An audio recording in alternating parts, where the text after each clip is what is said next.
Mana turagushimiye kubw'iyi weekend y'umugisha uduhaye.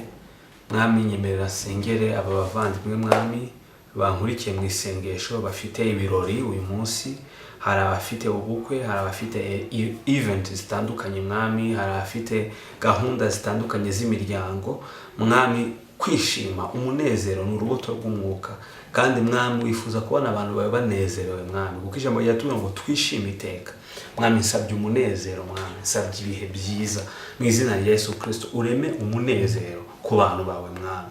Hari byinshi cyane byatuma abantu batanezerwa, hari ibibazo bitandukanye bituma abantu nubwo baba bari mu birori batanezerwa, ariko uyu munsi mwami haleluya ureme umunezero mwami, abantu bawe bishime, abantu babagubwe neza. Ndabizi ko tuneze Satani ababara uyu munsi, Satani ababare uyu munsi, Satani yihebe, kubera ko abantu bawe bishime mwami. Rema umunezero utajya gaseka seke, kuko mwami uri Imana yifuza ko tugubwa neza. Urakoze mwami, icyubahiro n'ikibishye mu izina rya Yesu, amen.